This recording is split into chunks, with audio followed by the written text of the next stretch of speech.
자, 오늘 동영상에서는 그 주식을 처음 하시는 분들이 가장 혼란을 갖는 부분 중에 하나가 뭐냐면, 대응이냐 예측이냐. 주식은 이게 이제 가장 혼란스러울 것 같습니다. 그래서 이 부분에 대해서 이제 제 생각을 좀 이야기를 하고 또 어떻게 해야 될지 고민을 좀 해봐야 되겠죠. 자, 뭐 사람들마다 의견은 좀 다를 수는 있어요. 다를 수는 있는데 저는 그렇게 생각해요. 주식은 예측해야 된다라고 봅니다. 왜냐면은요, 예를 들어서 주식시장이 1 더하기 1은 2다라는 식으로 딱 그 정해진 형태로 움직인다면 예측할 필요는 없어요. 그랬을 때는 어떤 현상이 벌어졌을 때 그렇게 행동하면 되거든요. 그런데 주식시장은 그렇게 움직이지 않아요. 대중의 수준에 따라서도 바뀌고, 문화적인 요소나 그 시대의 중요시 여기는 요소에 따라 재가 달라지거든요. 그렇기 때문에 어디로 튈지도 모르는 부분인데, 이런 상황에서 예측조차도 안 한다면 어떻게 되겠어요? 그냥 멍하고 인생을 살라는 거하고 똑같은 거예요. 내가 투자하는 기업이 앞으로 좋을지 안 좋을지를 예측하지 않고 어떻게 매매를 해요? 물론 할 수는 있어요. 할 수는 있는데 적어도 명색의 투자자라면 예측을 해야 된다고 봐요. 근데 20년 전에도 그랬었어요. 20년 전에 많은 전문가들이 상업적으로 악용을 했어요. 어떻게 악용을 했냐면, 주식은 예측이 아닙니다. 자기는 막 예측을 해.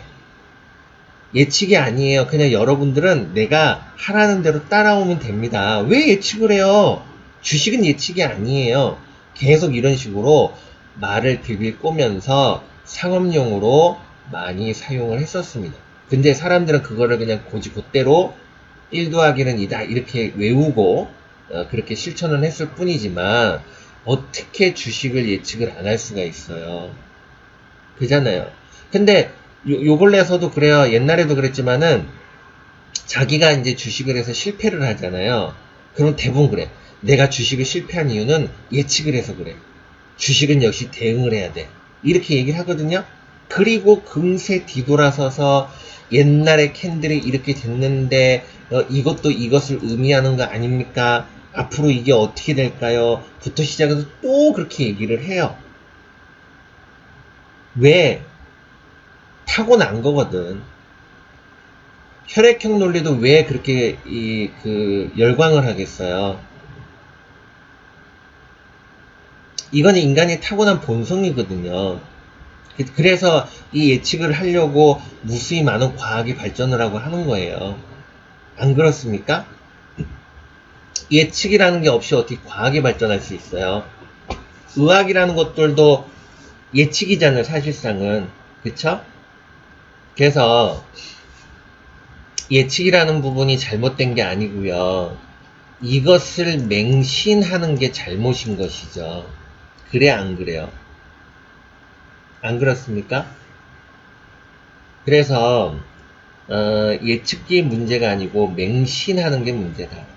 인생을 한 방으로 보려고 하고 몰빵하고 어쩌고저쩌고 하고, 그죠? 지나치게 확신하는 거, 이런 것들이죠. 그래서 보통 이제 제가 이제 친구들이 동창 친구들이 있지만 이제 주식을 하잖아요. 옛날에 그랬었어요. 뭐였냐면은 옛날에 삼성전자가 있었지. 그때 당시에 이제 액면 분할 했으니까 그 전이었거든. 근데 지금 기준 따지면 이런 개념이에요. 5, 6만 원대지, 쉽게 얘기하면. 액면 분할하기 전에는 300만 원이지만 이제 밸류는 같은 거죠. 그래서 이제 이때 당시에 이제 액면 분할을 하니 어쩌니 이런 얘기들이 막 있었어요. 그 친구가 그런 거야. 액면 분할하면 주가가 엄청나게 폭등을 할 거라는 거야. 당장. 액면 분할하고 동시에. 그래서 그랬지. 야, 액면 분할하는데 왜 주가가 폭등을 하냐? 그랬더니 사람들이 주식을 싸게 살 수가 있다는 거야. 야, 300만원짜리를 주식을 쪼개가지고 6만원으로 만든 건데 어떻게 그게 주식이 싼 거냐? 싼 거라는 거야. 그래갖고 제가 아닌데 그랬거든. 그랬더니 막 승질을 내기를 시작하는 거야. 응? 너 나랑 내기할래? 1억 원 내기할래? 이러면서 엄청난 흥분과 엄청난 이 폭력성을 이렇게 돌변을 해버리더라고, 사람이. 간혹가다 우리 그런 사람들 보잖아요. 그죠? 이게 문제인 거예요. 그죠? 안 그래? 그래서 예측이란 자체가 문제가 아닌 거예요. 거기에 인생을 담보 걸려고 하는 그런 행위가 잘못된 거거든. 그죠? 그런데 끊임없이 자기 자신은 그런 행위를 안 했다고 생각해. 오로지 나는 예측에서 실패했고, 그래서 인간은 예측을 하면 안 된다. 이런 식으로 뒤집어 씌워버리는 거지. 그러고 자신은 또 예측을 해. 그러니까 어떻게 돼? 계속 그 자리를 빙글빙글 도는 거예요. 도돌이표로. 그 자기는 인지를 못해, 그거를. 맞아, 안 맞아. 그리고 또 몰빵을 하지. 뭡니까? 한탕주의가 거기에 있는 거예요. 그죠? 그게 문제인 거지, 예측 자체가 문제이지 않아요. 왜냐면 예측이라는 것은 항상 틀릴 수 있고, 우리는 인생 살면서 끊임없이 틀린 삶을 살아왔어요. 그죠? 그 명색이 성인이라면, 그 정도는 알아. 근데 그걸 본인이 인지를 못하는 거잖아요. 그럼 예측이라는 작업이 문제가 아니고, 옳고 그름, 그죠? 정도의 차, 이것을 인지 못하는 게 문제인 거예요. 맞잖아요. 끊임없이 자기 자신은 내일은 어떤 일이 벌어질까를 자꾸 생각하고 꿈꾸고 하는 건데, 그걸 어떻게 본능적으로 억제를 할 수 있느냐는 얘기예요. 그렇잖아요. 안 그렇습니까? 자, 그래서 이 예측이란 자체는 죄가 없다. 저는 그렇게 생각을 합니다. 그리고 인간이라면 당연히 예측이라는 걸 해야 되는 거고요. 그래야 내 삶이 좀 더 좋아질 수도 있어요. 아시겠죠? 그러니까 예측은 잘못된 거야. 대응을 해야 돼. 그죠? 그거는 아니다. 이렇게 좀 보시면 됩니다. 자, 대응이라는 것은 뭐냐라는 거예요. 저는 이것을 투기적 전략이라고 봅니다. 투기 전략. 대응이라는 것은 어떤 현상을 따라가는 거예요. 이걸 우리는 패턴이라는 얘기를 합니다. 자, 들레즈, 철학가 들레즈가 반복적 심리, 요거에 대해서 이렇게 이론을 만든 게 있어요. 인간이 반복적인 행동을 하고 그 반복적 행동을 따라하고 그런 기질이 있더라 라고 하는 거예요. 이걸 우리는 군중심리라고 얘기를 해요. 미래를 모르잖아요. 그쵸?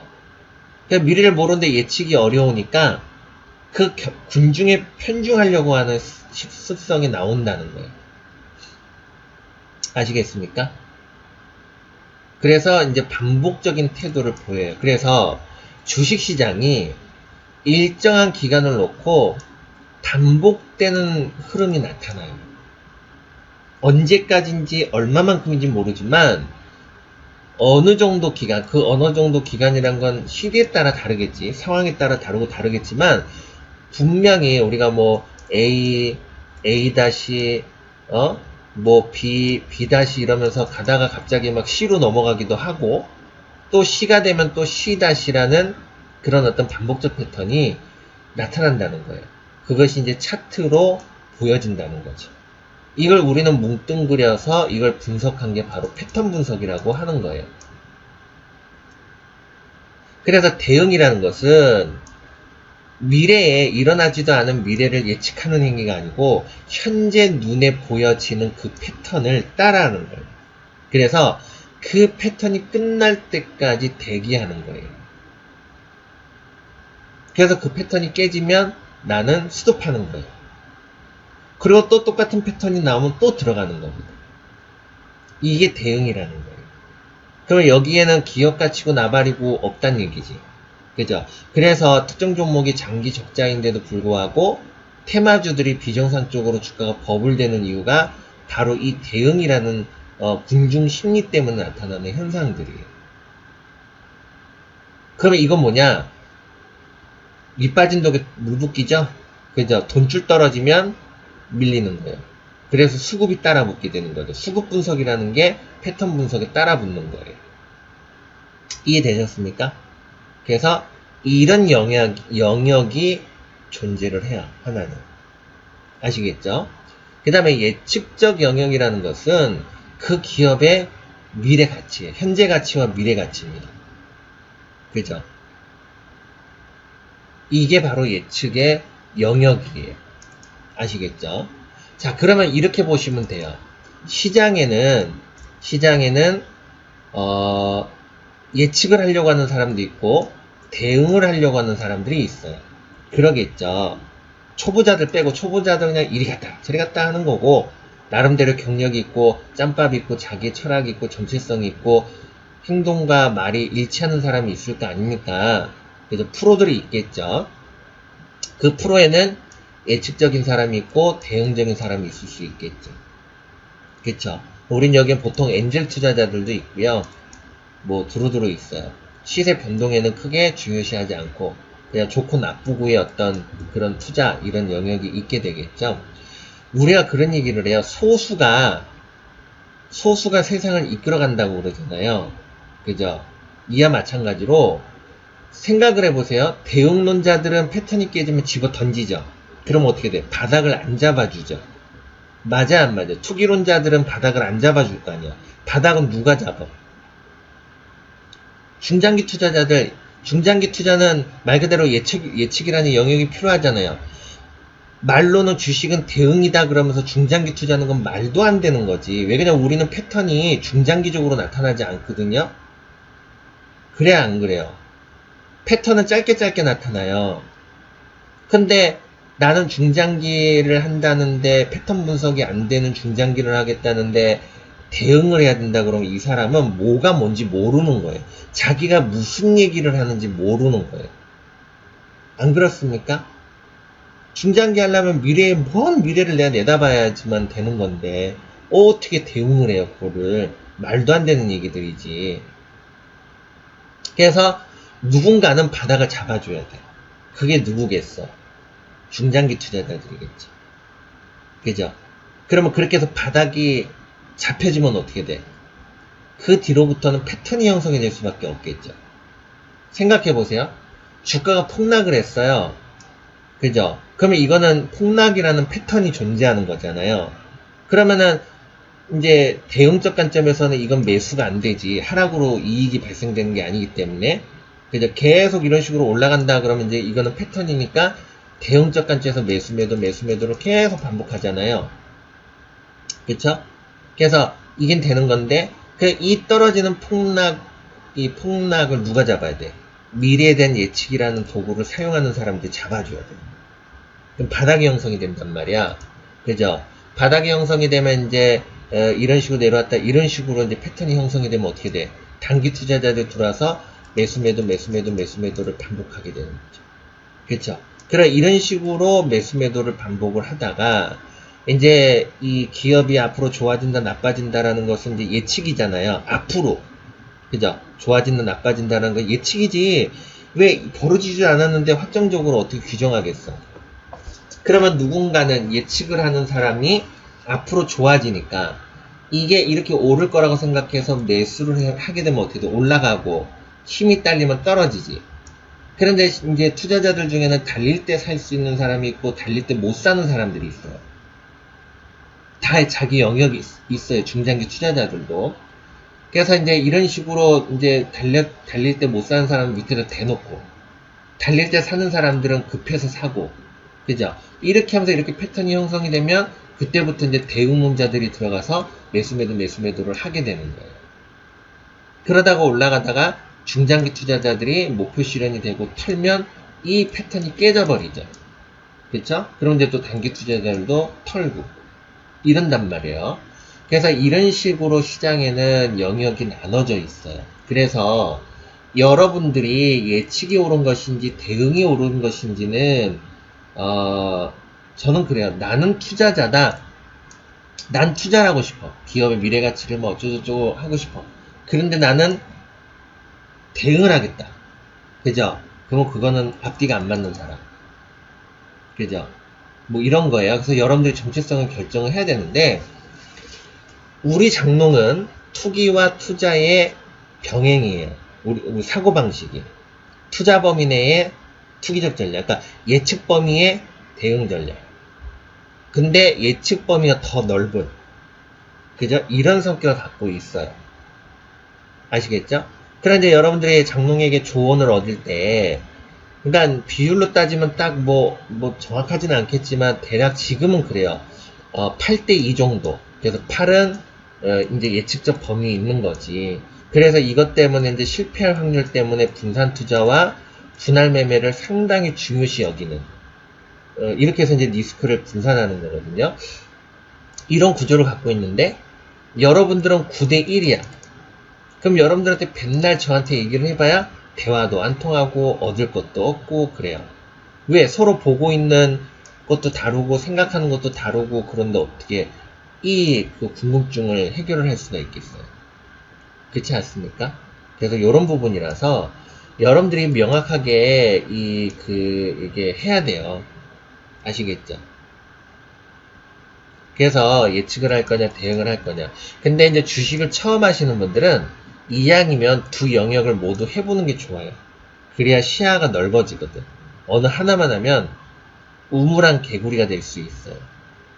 그래서 시장을 전반적으로 큰 흐름을 보고 또 그 속에서 작은 것도 쪼개서 보고 그래서 두루두루 경험을 하고 그래서 나는 이것을 어떻게 활용을 할 것이다 라는 이제 어떤 세부적인 전략과 개념이 잡혀 있어야 되는 건데 그냥 누가 뭐 주식은 대응이라 그래갖고 우르르 가가지고 투기적 전략 하다가 자꾸 머릿속에서는 예측을 하려고 그러고 그래서 또 어디 가서 예측이라 그러는 사람 또 여기 가고 또 우르르 갔다가 또 어쩌고저쩌고 하고 이른단 말이지. 그렇지 않습니까? 그래서 여기 혼란에 빠지면 안 돼요. 자, 그러면 생각을 해보세요. 큰 대세적 움직임 속에서의 패턴이 들어있는 거예요, 사실상은. 그쵸? 이 단기적인 거고, 여기 중장기적인 게 있는 거죠? 그러면 전문가들 같은 경우에는, 뭐 사람마다 능력이 다 다를 수는 있지만, 적어도 패턴이라는 개념을 안다면, 단기적으로는 맞출 수도 있겠죠. 그죠? 근데 이제 초보자들이 가장 실패하는 건 뭐냐면 처음에 뭐 소문 듣고 가요. 잘 맞춰. 그죠? 아, 이 사람 실력 있는 사람. 내가 믿어도 되겠어. 그 다음에 어떻게 한다? 몰빵합니다. 그 사람의 말을 믿고 그러다가 이제 대세관이 흔들리고 성질이 변하는 패턴이 변하는 국면에 맞닥뜨리게 되면 어떻게 되겠어요? 그건 전문가가 어떻게 할 수가 없지. 그때의 전문가의 전망이 와장창 깨져요. 그죠? 그러면 어떻게 돼? 그 투자자는 쫄딱 망하는 거예요. 그래서 제가 얘기했잖아요. 맹신하지 말라. 틀릴 수도 있다. 그래서 나는 만약에 틀리면 어떻게 할 거다, 어떻게 할 거다. 그래서 자신 없으면 분산 투자하고 분할 매매하고 하는 게 맞는 건데 10번 중에 9번 맞았어. 야, 10번 중에 9번이면 엄청난 확률이야. 왜 몰빵을 안 해? 왜 이 가능성을 비효율적으로 활용을 해? 그러다 어떻게 해요? 한 방에 다 작살나는 거예요. 안 그래요? 내가 계속해서 100%의 이익을 냈어. 그러니까 9번 배팅하는 때까지 그렇게 수익을 냈다가 이거 고스란히 이제 갖다 때려 박을 거 아니야. 그리고 빠져버리면 어떻게 돼? 상패당하고 뭐 작살나면 어떻게 돼? 그동안에 쌓아놨던 공든탑이 그냥 한꺼번에 다 무너져 버리는 거죠. 그러니까 주식은 10번 잘하고 한 번에 작살날 수 있는 게 주식이란 말이지. 그렇지 않습니까? 그래요. 그러고 10번 해갖고 10번 맞추고 100번에서 100번 맞출 것 같으면은 부자 안 될 사람이 어디 있겠어요. 안 그렇습니까? 그래서 오래 살아남는 게 유일한 성공의 방법이 되는 거죠. 그래서 이런 위험성을 갖고 있게 되는 거거든요. 그래서 자꾸 어디 하나가 옳다라는 개념보다는 큰 메커니즘을 이해하고 그것을 이제 자기 걸로 만들어서 가는 게 필요하지 않느냐 이렇게 봅니다. 그래서 여러분들이 이제 조금 도움이 되려면 뭐냐면 투자하실 때 패턴이라는 거 있다. 그 습관적으로 반복해서 나오는 패턴의 유형들이 있어요. 그래서 그런 것들도 중요하죠. 그러나 그건 단기적인 한 범위에 있는 거예요. 그러니까 나는 단기 매매를 할 거다 그러면 대응으로 가시면 됩니다. 그러나 중장기로 갈 것 같으면 예측이란 걸 할 수밖에 없어요. 그죠? 근데 예측은 리스크가 존재하죠. 실패할 수 있다라는 가능성. 대응도 마찬가지요. 대응은 치고 빠지기잖아요. 그죠? 그럼 먼저 사고 먼저 파는 놈이 장땡인데 그걸 못 해버리면은 대응에서도 실패할 수 있는 거잖아. 그래서 그런 위험성들을 나는 또 어떻게 할 거냐, 이게 중요한 거예요. 그래서 대응이라는 태도와 예측이라는 태도는 뭐가 옳고 그름의 문제가 아닌 거예요. 아시겠습니까? 옳고 그름의 문제는 내가 맹신하고 거만하고, 그죠? 리스크에 대해서 생각 안 하고 그러는 거, 한쪽으로 편향된 사고방식에 빠져 있는 게 잘못된 것이다, 이렇게 보시면 됩니다. 그리고 저는 그런 생각이 좀 들어요. 그 투기론 대 투자론 뭐 이런 건데, 그 나만 잘 먹고 잘 살 거냐, 같이 잘 먹고 잘 살 거냐는 또 중요한 문제일 수 있잖아요. 제가 이제 자주 하는 얘기가 뭐냐면, 이번에 흑인 사건이 터졌지만 내가 부자예요. 근데 내 밑에서 일하는 사람들의 노동자들이 있어요. 근데 이 사람들이 매일같이 열심히 일하는데도 처음에는 방 한 칸에 하루 세 끼를 먹었는데, 그 다음에는 하루에 두 끼도 못 먹고 한 끼도 못 먹고 이제는 집까지 없어. 그러면 어떻게 될까? 얘는 부자로 인정받을 수가 없어요. 죽을 때 돈 싸들고 갈 거예요? 돈이 왜 필요한데? 나 사는 동안 우리는 혼자서 뭐 신발 만들고 가방 만들고 할 수가 없잖아요. 그래서 분업할 수밖에 없잖아요. 그죠? 그러면 나는 다른 사람의 노동을 소비를 해야 되거든. 그럼 내 노동을 팔아야 된단 말이야. 그죠? 그게 뭐예요? 돈이란 말이에요. 그죠? 그럼 내가 인생 살면서 얼마의 돈이 필요한지 계산이 나오죠. 그래, 안 그래요? 그러면은 그것을 제외하고 나머지들은 돈이 돌고 돌아야 이 부의 시스템이 깨지지 않는데, 계속해서 다수의 사람들은 열심히 살아가는데도 거지가 돼버리고 나 혼자서 창고에 뭐 돈이 쌓여있으면 어떻게 돼? 그 돈이 휴지가 되는 거예요. 안 그래요? 이건 역사적으로도 증명된 케이스들이 많죠. 이게 만약에 이런 어떤 부의 시스템이 깨지면 전쟁이 벌어지는 거예요. 폭동이 일어나거나 국가 간의 전쟁이 일어나거나. 그래, 안 그래요? 그래서 조금씩 베풀면서 또 걷어들이고 이런 어떤 부분들이 필요로 한 거거든요. 그래서 이런 관점에서 놓고 봤을 때는 이 주식이라는 것은 투자의 영역을 좀 갖고 있어야 되는 거지. 그죠? 그럼 그 투자의 영역이 있으려면 어떻게 되겠어요? 합리적인 주가 반영이 있어야 되는 거지. 생각해 보세요. 모두 다가 대응적 관점에 목숨을 걸어. 투기적 전략에 목숨을 걸어. 그죠? 그래서 예를 들어서 주가가 이렇게 돼가지고 이런 식으로 패턴이 형성이 됐더니 계속해서 매수매도해서 이 종목은 버블이 되고, 매년 흑자를 보고 하는 기업은 고배당 종목군으로 주가가 계속 빠지니까 여기다 대놓고 계속 매수매도 때려가지고 주가를 휴지 조각으로 만들어놔. 우리 지금 주식시장이 그렇게 돌아가고 있죠? 왜? 그냥 프로그램 매매 때문에. 그런데 그래서 만약에 이런 식으로 만들어 놓으면 누가 투자해요? 기업은 때로는 유상증자도 해야 되는데 누가 유상증자에 참여할 겁니까? 안 그래요? 그래서 이 대응일지라도 투기론일지라도 최소한의 투자적인 어떤 그런 기능들도 작동할 수 있도록 배려를 하는 것이 맞는 거지. 돈 놓고 돈 먹기에서 나만 잘 먹고 잘 살면 된다. 남들이 어찌됐든 말든 그래갖고 막 투기를 동원하고 공매도를 동원하고 막 이런 식으로 해가지고 장난질을 치고 물량공세 때리고 이래버리면 어떻게 되겠어? 주식시장은 망하는 거예요. 주식시장이 망하면 어떻게 돼? 내가 부자가 될 수 있는 기회가 사라져버리는 거죠.